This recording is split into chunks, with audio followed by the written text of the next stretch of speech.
Insyaallah kita semua dimuliakan Allah Subhanahu wa taala. Amin ya rabbal alamin. Jadi ini kan demokrasi ini berebut suara. Karena dalam demokrasi suara terbanyak adalah suara Tuhan.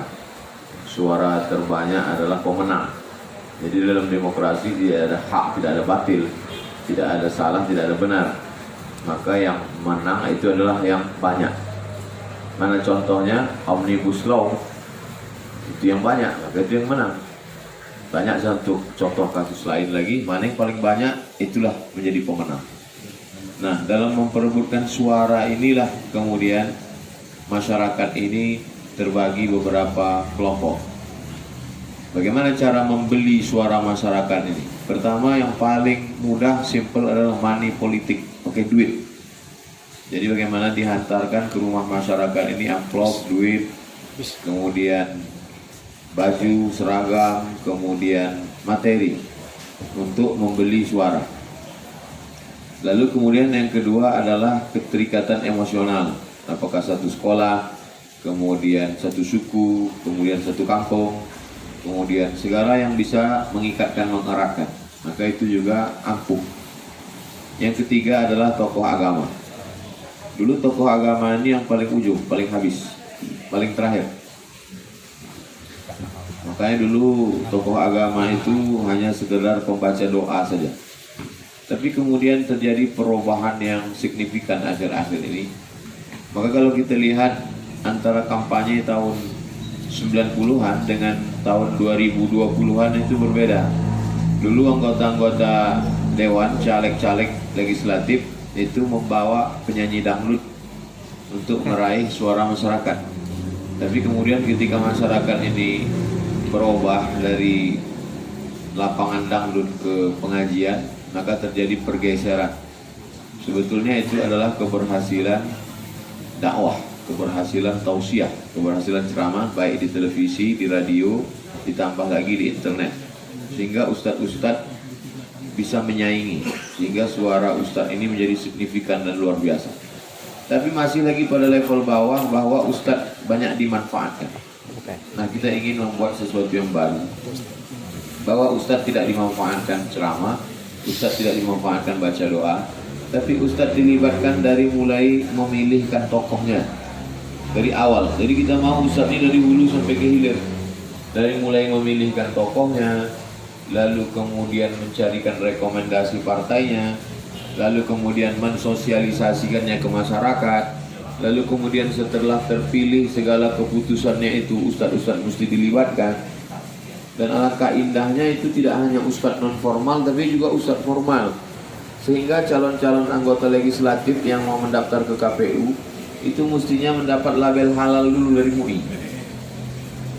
Sehingga masyarakat, lalu kemudian Majelis Ulama Indonesia duduk dengan lembaga adat. Jadi kalau di Riau misalnya lembaga adat Melayu, di tempat kita misalnya Ninik Mama, maka dia mesti sejalan antara local wisdom dengan adat budaya dengan agama. Kalau dua tokoh ini sudah merestui, maka tingkat kepercayaan masyarakat lebih tinggi. Jadi apa yang dikhawatirkan orang, ustadz jangan lagi berpolitik, politik itu jahat, maka kita sudah merubah cara pandang masyarakat. Karena dakwah yang paling signifikan, dakwah yang paling manjur, dakwah yang paling bagus, paling berhasil itu lewat politik. Dan itu kalau kita lihat perjalanan tidak hanya dalam agama Islam. Dalam agama Kristen hampir 300 tahun lamanya orang Kristen itu jadikan makanan singa pada gladiator. Singa-singa yang lapar makanannya adalah orang-orang yang ketika itu dianggap sebagai orang lemah. Sampai akhirnya seorang kaisar masuk agama Kristen namanya Kaisar Konstantin yang mendirikan kota Konstantinopel. Barulah dia menjadi kuat setelah ada penguasa. Begitu juga sebelum itu, yaitu dalam agama Buddha. Waktu itu orang Buddha teraniaya karena dia dianggap sebagai revolusi terhadap agama Hindu.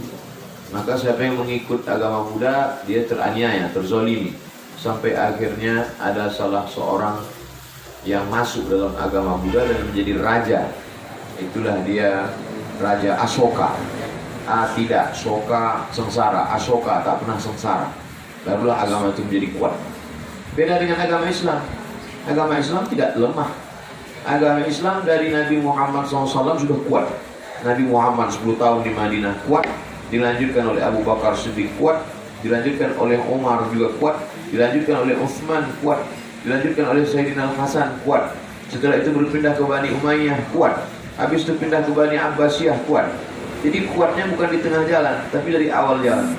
Jadi sesungguhnya kalau ada ustadz terlibat dalam politik, bukan dimanfaatkan, tapi dia ikut terlibat dari mulai memilihkan tokohnya, memilihkan partainya, memberikan rekomendasinya, menjelaskan ke umatnya, bahkan setelah duduk juga dia ikut dilibatkan, maka sesungguhnya kita sedang mengembalikan ajaran agama Islam.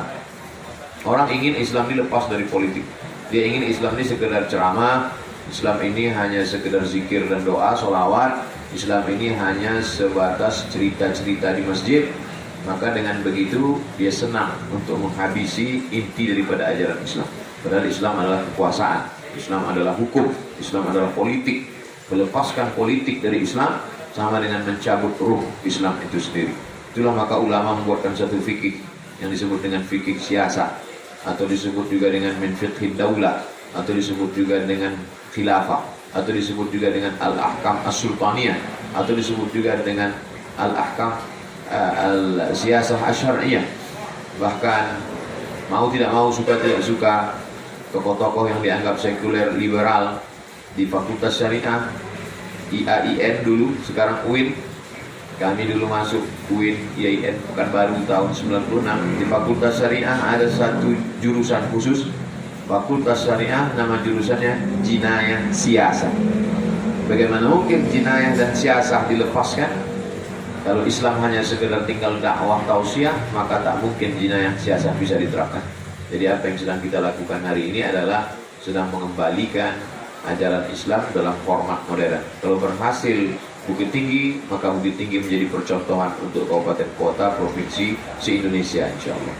Saya kira itu sebagai pengantar dialog. Saya pribadi lebih banyak mau mendengar daripada bicara. Kita akan dengar para alim ulama, para ustadz masukan ke kita semua.